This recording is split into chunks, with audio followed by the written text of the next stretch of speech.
Imagine a crime so perfectly executed that for 200 years everyone blamed a ghost. Adams, Tennessee. A man named John Bell is tormented and eventually dies, during what's still the only case in American history where a spirit was officially blamed for a death. That's documented. What I'm about to walk you through next is not. It's a theory. One historians and skeptics have floated for decades. So let's play detective. What if the bell witch wasn't a witch at all? What if it was designed to look supernatural? The story starts with John Bell seeing a strange creature in his cornfield. Then scratching, knocking, covers ripped off beds. His daughter Betsy, allegedly attacked by unseen hands. Soon the entity has a voice, calls itself Kate. It threatens John Bell and insists Betsy can never marry her fiancé. And here's where skeptics say the story gets suspicious. Because this spirit has oddly specific motives. Targets John. Is gentle with his wife Lucy, and it's fixated on Betsy's love life. December 1820.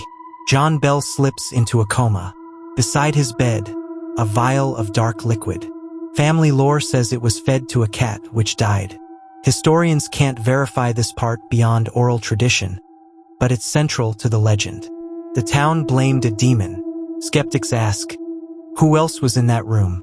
One name that keeps coming up is Richard Powell, a local schoolteacher older than Betsy, by most accounts smitten with her. John Bell reportedly disapproved of him. Powell was also known to have an interest in chemistry and the occult. Is that evidence of anything? Not on its own. But it's the kind of detail that's kept this theory alive for 2 centuries, especially since Powell and Betsy did marry years after John Bell's death. Other researchers point somewhere else entirely, at Lucy and Betsy.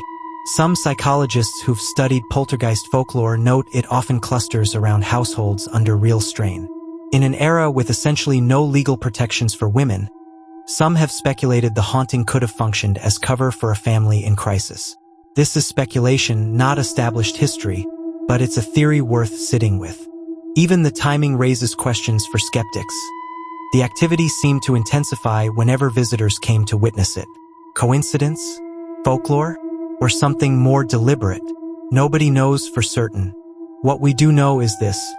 No poison was ever confirmed, no killer was ever named, and the case was officially closed as unexplained. The rest is theory passed down, argued over, and never proven. So next time a floorboard creaks, maybe it's just old wood. Or maybe it's a 200-year-old mystery, still waiting for an answer.